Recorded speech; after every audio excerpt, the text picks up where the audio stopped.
Hello friends, எவ்வளோ வேலை செஞ்சாலும் நேரமே இருக்க மாட்டேங்குது. வாழ்க்கையில எந்த ஒரு முன்னேற்றமும் இல்ல. ஆபீஸ்ல ப்ரொமோஷன் கிடைக்கல, வீட்ல இருக்கவங்க கூட நேரத்தை செலவிட முடியல.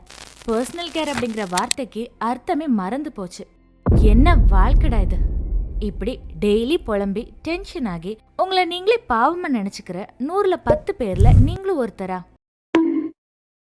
அப்போ வாங்க, உங்க லைஃப் இன்னும் இன்ட்ரெஸ்டிங்கா மாத்த நீங்க இப்ப செய்யற வேலையில இன்னும் ப்ரொடக்டிவான ரிசல்ட் பார்க்க இந்த பதிவுல ஷேர் பண்ண போற சில யூஸ்ஃபுல்லான டிப்ஸ் தெரிஞ்சுக்கோங்க. உங்களோட ப்ரொஃபஷனல் சக்சஸ்க்கும் பர்சனல் ஹாப்பினஸையும் அச்சீவ் பண்ண நீங்க எவ்வளவு நேரம் வேலை செய்றீங்க, அதை எப்படி செய்றீங்க, இதெல்லாம் பத்தி சொல்றதுதான் இந்த ப்ரொடக்டிவிட்டி. வெறும் வேலையை மட்டும் செய்யாம உங்க தனிப்பட்ட சந்தோஷத்துக்கும் முக்கியத்துவம் கொடுக்கறது தான் ஒரு நல்ல ப்ரொடக்டிவான வேலையை செய்யறதா அர்த்தம். என்னோட வேலையை ப்ரொடக்டிவா எப்படி செய்யறது, அதுக்கான ஃபார்முலா என்னன்னு யார்கிட்டயாவது கேட்டீங்கன்னா, முதல்ல ஒரு பிளானிங் இருக்கணும்னு சொல்லுவாங்க. அப்புறம் உங்களோட லைஃப்கான ஏம உங்களோட ஃபர்ஸ்ட் ப்ரையாரிட்டியா வச்சுக்கணும்னு சொல்லுவாங்க. இதுல சில விஷயங்களை நாம ஏத்துக்கலாம், ஆனா பல சமயம் இதெல்லாம் ஒரே மாதிரியான பலனை தருமான்னு கேட்டீங்கன்னா கொஞ்சம் சந்தேகம் தான். ஆனா ஒரு குறிப்பிட்ட சில ஹேபிட்ஸை நீங்க கரெக்டா ஃபாலோ பண்ணா இந்த ப்ரொடக்டிவிட்டியை கண்டிப்பா அதிகப்படுத்த முடியும், இம்ப்ரூவ் பண்ணவும் முடியும். இந்த ஹேபிட்ஸ்ல அவ்வளோ ஸ்பெஷலான விஷயம்லாம் எதுவுமே இல்லை. உங்களோட டெய்லி ஹேபிட்ஸ்ல நீங்க கவனமா செய்யற சேஞ்சஸ் தான் இந்த ப்ரொடக்டிவிட்டியை டிசைட் பண்ணும். அந்த மாதிரியான விஷயங்களை சொல்றதுதான் இந்த பதிவோட நோக்கமே. முதல்ல திங்க் அண்ட் டூ. இதுதான் ப்ரொடக்டிவான வேலைகளை மட்டும் கவனம் செலுத்துறதுக்கும் நீங்க செய்யற வேலைகள்ல உங்க உற்பத்தி திறனை அதிகப்படுத்துறதுக்குமான ரொம்ப முக்கியமான டிப்ஸ்னு சொல்லலாம். எந்த வேலையையும் தொடங்குறதுக்கு முன்னாடியே அதை பத்தின ஒரு தெளிவான அணுகுமுறையும் ஐடியாவும் வச்சிருந்தா நீங்க அந்த வேலையை ஏன் செய்றீங்கன்னு தெரியும். அதனால என்ன ரிசல்ட் கிடைக்கும்னு கிளியரா தெரிஞ்சுக்கலாம். அதே போல பிளானிங் வேற, இந்த திங்கிங் வேற. உங்களோட வேலைகளை கரெக்டா ஷெட்யூல்டா செய்யறதுக்கு பிளானிங் தேவைப்படும். ஆனா அந்த வேலையை நீங்க எதுக்காக செய்யணும்னு புரிய வைக்க இந்த எண்ணங்களை உங்க மைண்டுக்குள்ள ரெஜிஸ்டர் பண்ணணும். ஏன் இது என்ன அவ்வளோ முக்கியமானு கேட்டா, நம்மள பல பேர் எதுக்காக வேலை செய்யறோம்னு ஒரு ஐடியாவே இல்லாம இருக்கிறதுனால தான் பல பிரச்சனைகளை ஃபேஸ் பண்ணிட்டு இருக்காங்க. உங்க டெய்லி லைஃப்லயும் சரி, உங்க கெரியருக்கான வேலைகளையும் சரி, எதுக்காக இதை செய்யறோம்னு ஒரு கிளாரிட்டி கிடைக்கிறப்போ அந்த வேலைகளை இன்னும் இன்ட்ரெஸ்டிங்கா மாத்த உங்க மைண்ட்ல பல திட்டங்களும் வழிகளும் கிடைக்கும். சோ எந்த வேலையை தொடங்குறதுக்கு முன்னாடியும் அதை பத்தின தெளிவான எண்ணத்தை உருவாக்குங்க. அப்போ கண்டிப்பா அந்த ஒர்க்கை கம்ப்ளீட்டா முடிச்சிருவீங்க. அது மட்டும் இல்லாம அந்த ஒர்க் உங்களுக்கான நேரத்தை செலவிடுற விதமா இருக்காது. அதாவது பல நேரத்துல நம்மள சுத்தி இருக்கவங்க செய்யறாங்க, நம்மளோட கொலீக் செய்யறாங்க, இல்லனா ஸ்டேட்டஸ் மாதிரியான காரணத்துக்காக நாம பல தேவையில்லாத வேலைகளை இழுத்து போட்டு செஞ்சுட்டு இருக்கோம். அதனால நம்ம லைஃப் மாறி இருக்கான்னு கேட்டா இல்ல. சரி, உங்க கரியருக்கு அது யூஸ் ஆச்சான்னு கேட்டா அதுவும் இல்ல. இப்படி எந்த யூஸுமே இல்லாத வேலைகளை குறைச்சாலே தேவையான வேலைகளை மட்டும் ஃபோக்கஸ் பண்ணிட்டு உங்களோட ப்ரொடக்டிவிட்டியை அதிகப்படுத்த முடியும். நீங்க ஒரு தொழில் முனைவரா இருக்கலாம், இல்ல ஒரு 9 to 5 ஜாப்ல இருக்கலாம், இல்லனா ஒரு கிரியேட்டிவான வேலையை செய்யக்கூடியவரா இருக்கலாம். எந்த மாதிரியான ஒர்க் லைஃப்ல நீங்க இருந்தாலும் இந்த திங்க் பிஃபோர் யூ ஆக்ட் அப்படிங்கிற கான்செப்ட் கண்டிப்பா உங்களுக்கு பெரிய அளவுக்கு யூஸ் ஆகும். அடுத்தது ஒய். சில சமயம் ஒரு சின்ன அளவுக்கு உங்க உற்பத்தி திறனை அதிகப்படுத்த இந்த ஏன் அப்படிங்கிற கேள்விக்கு பதில் தெரிஞ்சா போதும். ஏன் இதை செய்யறோம், செஞ்சா என்ன மாதிரியான பலன் கிடைக்கும், இப்படி யோசிச்சு செய்யறப்போ உங்க வேலைகள்ல இன்னும் ஃபோக்கஸ்டா இறங்க முடியும். இப்போ ஒரு பிரச்சனையை தீர்க்க தான் இந்த வேலைகளை செய்ய போறீங்கன்னா உங்களுக்கான பெர்ஃபெக்ட் சொல்யூஷனா நீங்க செய்ய போற வேலை இருக்குமா? அந்த வேலை உங்களோட ஃபினான்ஷியல் ப்ராப்ளம்கான ஒரு சொல்யூஷனை தரப்போகுதா, இல்ல உங்க லைஃப் ஸ்டைலை மாத்த போறீங்களா? இந்த மாதிரியான ஆழமான கேள்விகள் உங்களோட வேலைகளை பெர்ஃபெக்டா செய்ய உதவியா இருக்கும். மூணாவது ப்ரையாரிட்டி. உங்களோட வேலைகளுக்கு முன்னுரிமை கொடுக்க தெரிஞ்சிருக்கணும். நம்ம என்ன வேலை செய்யறோம், எதுக்காக செய்யறோம்னு ஒரு கிளாரிட்டி கிடைச்சதுக்கு அப்புறம் அதை எப்படி செய்யறோம்னு டிசைட் பண்றதுனால உங்க ப்ரொடக்டிவிட்டியோட எண்ட் ரிசல்ட்டை பார்க்க முடியும். திங்கிங் அப்புறம் பிளானிங்ல நீங்க எவ்வளவு டைம் எடுத்து கிளாரிட்டியை வளர்த்துக்கிட்டாலும் அதை சரியான முறையில எக்ஸிக்யூட் பண்றதுல தான் உங்களோட திறனை வளர்த்துக்க முடியும். இதுக்கான ஒரு ஃபேக்டர் தான் ப்ரையாரிட்டி. எந்த வேலைகளை எப்ப செய்யணும், உங்களோட முக்கியமான வேலைகள் எது, திருப்பி திருப்பி செய்யற வேலைகள் எது, இப்படி ஒவ்வொரு வேலையும் பிரிச்சு பார்த்து அதுக்கான முன்னுரிமையை கொடுக்கும்போது இன்னும் அதிகமான வேலைகளை முழுமையா செய்ய முடியும். நாலாவதா ஐசன்ஹவர் மேட்ரிக்ஸ். ட்வைட் டி ஐசன்ஹவர், இவர் 34வது US பிரசிடென்ட். செகண்ட் வேர்ல்டு வார்ல ஒரு கமாண்டராகவும் இருந்திருக்காரு. இவரோட கான்செப்ட் தான் இந்த ஐசன்ஹவர் மேட்ரிக்ஸ். எந்த வேலைக்கு முதல் இம்பார்ட்டன்ஸ் கொடுக்கணுமோ அதை உடனே செய்யணும்னு சொல்றதா இந்த மேட்ரிக்ஸோட கோர் ஐடியா. வேலைகளை 4 வகையா பிரிச்சு பார்க்கணும். ஃபர்ஸ்ட், இம்பார்ட்டன்ட் ஆனது, அர்ஜென்ட் ஆனது. செகண்ட், இம்பார்ட்டன்ட் ஆனது ஆனா அர்ஜென்ட் இல்ல. தேர்ட், இம்பார்ட்டன்ட் இல்ல ஆனா அர்ஜென்ட். ஃபோர்த், இம்பார்ட்டன்டும் இல்ல அர்ஜென்ட்டும் இல்ல. இப்படி நீங்க பிரிச்சு பார்க்கும்போது நீங்க என்ன மாதிரியான வேலைகள் செய்றீங்கன்னு உங்களுக்கே ஒரு ஐடியா கிடைக்கும். இந்த ஐடியாவை ஃபாலோ பண்ணும்போது உங்க லைஃப்க்கான முக்கியமான வேலைகளுக்கு முன்னுரிமை கொடுக்கற மாதிரியான ஒரு நிலை ஏற்படும். அதே சமயம் தேவையில்லாத வேலைகளுக்கு முக்கியத்துவம் கொடுக்கறதையோ இல்ல முன்னுரிமை கொடுக்கறதையோ தவிர்க்க முடியும். இது மட்டும் இல்லாம இன்னும் ஏகப்பட்ட டெக்னிக்ஸ் இருக்கு. அதுல ஒன்னு மாஸ்கோ மெத்தட். இதுல must have, should have, could have, அப்புறம் won't haveன்னு எதெல்லாம் செஞ்சே ஆகணும், எதெல்லாம் செஞ்சா பரவாயில்லன்னு பிரிக்க கத்துக்கணும். ரெண்டாவது பரிட்டோ பிரின்சிபல். இந்த டெக்னிக்ல நம்ம செய்யற 20% டாஸ்கை வச்சு 80% ரிசல்ட் அடைய முடியும்னு சொல்றாங்க. அந்த அளவுக்கு முக்கியமானது மட்டும் ஃபோக்கஸ் பண்ணக்கூடியது. இந்த மாதிரி பல டெக்னிக்ஸை எஃபெக்டிவா யூஸ் பண்றதால நம்மளோட உற்பத்தி திறனை கண்டிப்பா அதிகப்படுத்த முடியும். படிக்கும்போது தான் ஃபார்முலாஸை யூஸ் பண்ண சொன்னாங்கன்னு பார்த்தா இப்பவும் டெக்னிக்ஸை ஃபாலோ பண்ண சொல்றாங்களேன்னு சலிப்பா சொல்றவங்களுக்கான பதில், நீங்க நினைச்ச ஒரு வாழ்க்கையை வாழ உங்களுக்கு ஆசை இருக்கு. அப்போ அதுக்கான சில டெக்னிக்ஸை ஃபாலோ பண்றது உங்களோட ப்ராசஸை இன்னும் ஈஸியாக்கும். அடுத்ததா ஸ்மால் டாஸ்க். சில நேரம் பெரிய பிளானிங் எதுவும் இல்லாம நம்ம செய்யற சின்ன சின்ன டாஸ்க்ல கவனம் செலுத்தினா போதும். அதுவே ஒரு பெரிய சக்சஸ்க்கான வழியா இருக்கும். ஒரு லாங் டேர்ம் பிளானிங் செய்யறப்போ நீங்க எதிர்பார்க்கிற விஷயங்கள் மட்டும்தான் நடக்கும்னு சொல்லிட முடியாது. அந்த மாதிரியான சந்தர்ப்பத்துல நீங்க முழுசா உடைஞ்சு போகாம இருக்கவும், உங்களோட முழு நேரத்தையும் எனர்ஜியையும் ஒரே இடத்துல வேஸ்ட் பண்ணாம இருக்கவும் இந்த டெக்னிக்கை பயன்படுத்தலாம். உங்க பெரிய கோலை சின்ன சின்னதா ஸ்பிளிட் பண்ண கத்துக்கணும். அப்போ அதுல கிடைக்கிற சக்சஸே உங்களுக்கான பெரிய மோட்டிவேஷனா இருக்கும். அதே போல நீங்க எந்த ஒரு சின்ன டீடைல்ஸையும் மிஸ் பண்ணிடாம உங்க கோலை நோக்கின ப்ரொடக்டிவான வேலைகளை செய்ய முடியும்.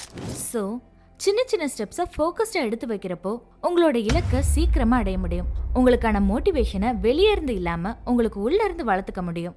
6th, life time learning. ஒரு விஷயத்த கத்துக்கிட்டு செய்யறதும் நல்லதுதான். ஒரு செயலை செய்யறப்போ சில முக்கியமான விஷயங்களை பிராக்டிக்கலா கத்துக்கிறதும் நல்லதுதான். லேர்னிங் ப்ராசஸ்க்கு ஒரு எண்டே கிடையாது. அது ஒரு தொடர்ந்த முயற்சின்னு சொல்லணும்.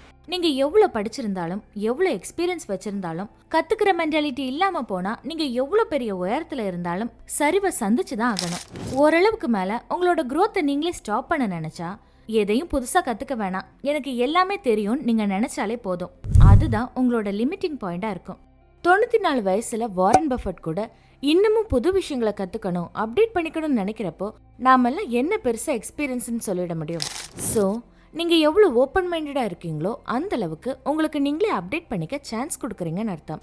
நீங்க செய்யற வேலையை ப்ரொடக்டிவான செயலா மாத்துறது உங்ககிட்ட இருக்க நாலேஜ் மட்டும்தான். ஆனா அந்த நாலேஜும் அவ்வளோ சீக்கிரம் உங்களுக்கு முழுசா கிடைச்சிடாது. எப்பவும் புது விஷயங்களை கத்துக்கிட்டே இருக்கணும்னு நினைச்சா மட்டும்தான் நீங்க நாலேஜபிள் பர்சனா இருக்க முடியும். இப்போ ஒரு பிசினஸ் செய்யறவரா இருந்தா கூட மார்க்கெட்ல இருக்க புது ஸ்ட்ராட்டஜியை கத்துக்கணும். அதுக்கு ஏத்த மாதிரி உங்க பிசினஸ் மாடல்ஸை நீங்க அப்டேட் பண்ணிக்கணும். அதே போல நீங்க முதலாளியா இருந்தா கூட ஒரு கண்டினியூஸ் லேர்னிங் ப்ராசஸ்க்கு தயாரா இருக்கணும். அதுதான் உங்களை இன்னும் ப்ரொடக்டிவான வேலைகளை செய்ய வைக்கும். இப்ப இருக்க வேகமான உலகத்துல உங்களோட கையிலேயே அதுக்கான டூல்ஸ் இருக்கு. ஒரு நார்மலான கூகுள் சர்ச்சோ இல்ல யூடியூப் மட்டுமே உங்களுக்கான லேர்னிங் ப்ராசஸை ஈஸியாக்க முடியும். ஆனா நாம தான் அதோட வேல்யூஸ் தெரியாம வெறும் என்டர்டைன்மெண்ட்டுக்காக பயன்படுத்திட்டு நம்மளோட டைமை வேஸ்ட் பண்ணிட்டு இருக்கோம். கூகுளோட மிஷினே இந்த உலகத்துல இருக்க மொத்த நாலேஜையும் ஒரே இடத்துல ஷேர் பண்றதா. அதை வச்சு உங்களோட வேலைகளை எப்படி இன்னும் ப்ரொடக்டிவா மாத்தலாம் தெரிஞ்சு வச்சுக்கிறதா உங்களுக்கான ஒரு ஈஸியஸ்ட் வேயா இருக்கும். இது மட்டும் இல்லாம புக்ஸ். எந்த காலத்திலையும் இதுக்கான வேல்யூஸ் குறையவே இல்லை.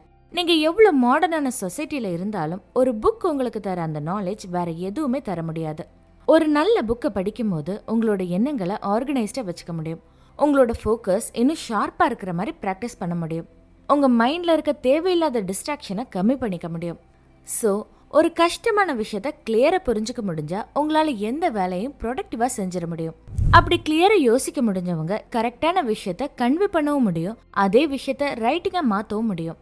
அப்போ நீங்க ஒரு கம்பெனியோட ஹெட் பொசிஷன்ல இருந்தாலும் சரி, அதே கம்பெனில வேலை செய்யற ஒருத்தரா இருந்தாலும் சரி, உங்க மைண்ட்ல ஒரு கிளாரிட்டி ஏற்பட இந்த புக் ரீடிங் ஹேபிட்டை வளர்த்துக்கலாம். இது உங்க இமேஜினேஷன் பவரை அதிகப்படுத்தும்.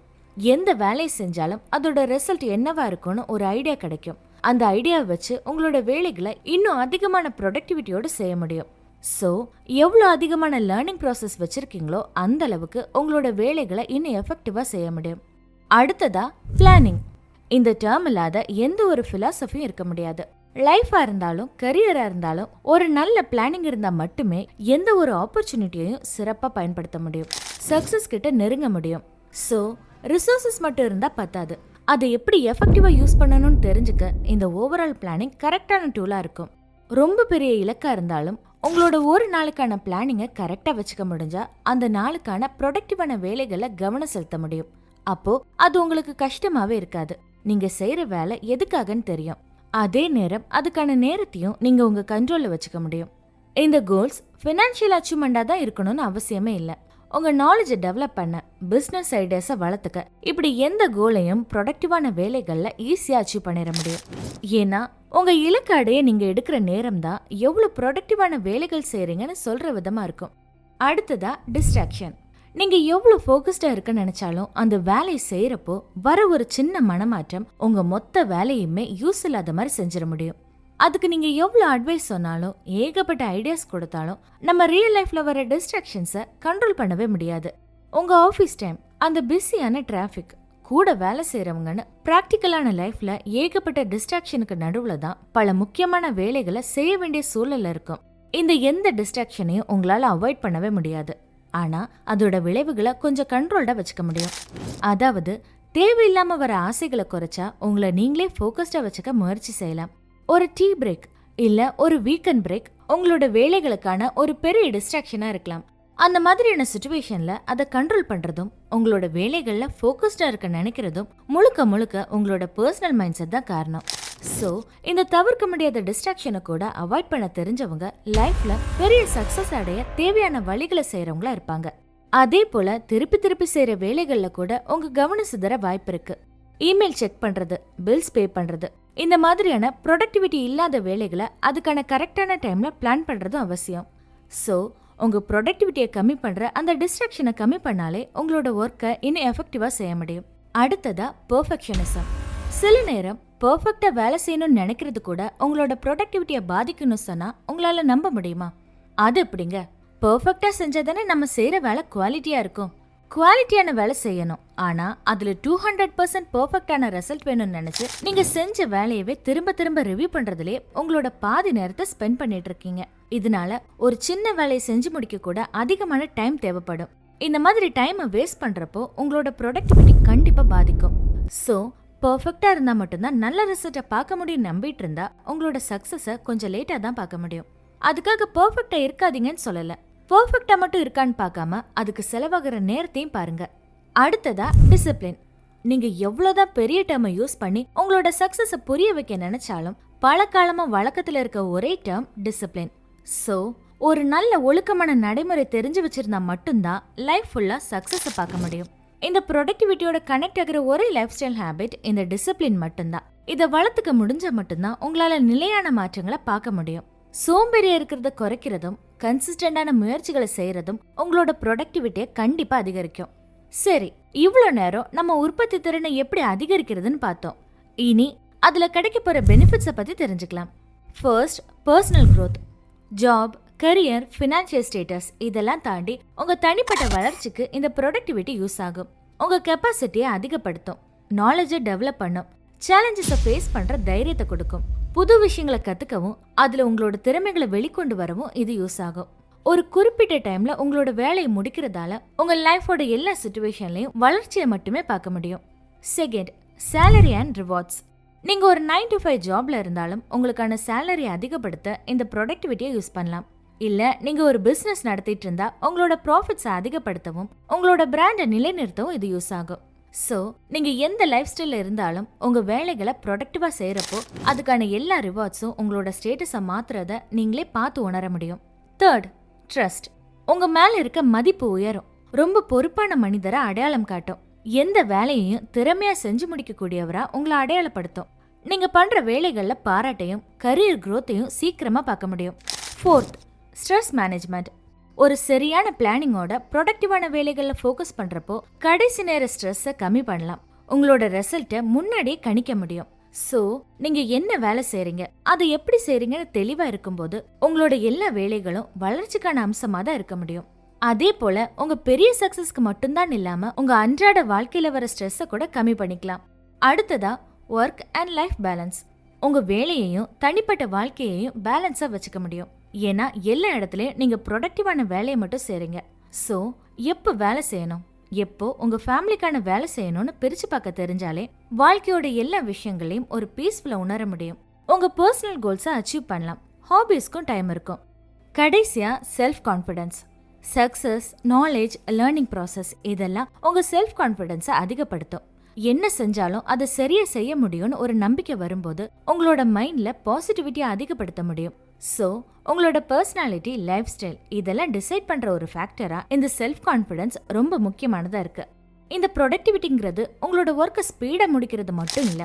பிளானிங், ப்ரையாரிட்டி, ஃபோக்கஸ்டான ஸ்மார்ட் ஒர்க், பாசிட்டிவிட்டி, ஒரு டிசிப்ளின்டான ஸ்ட்ரக்சரை வளர்த்துக்கிறது இதெல்லாம் தான் உண்மையான ப்ரொடக்டிவிட்டியை குறிக்கும். இந்த எல்லா ஃபேக்டர்ஸும் ஃபோக்கஸா பண்ண முடிஞ்சா மட்டும்தான் உங்களோட உற்பத்தி திறனை அதிகரிக்க முடியும்.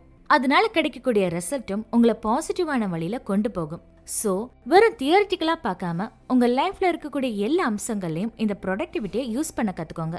அதை டெவலப் பண்றதையும் ஒரு ஏமா வச்சுக்கோங்க. வெறும் உழைப்பு மட்டும் இல்லாம அதை ஸ்மார்ட்டா செய்யறப்போ உங்க லைஃப் நீங்க நினைச்சதை விட இன்னும் பல மடங்கு நல்லதா மாறும்.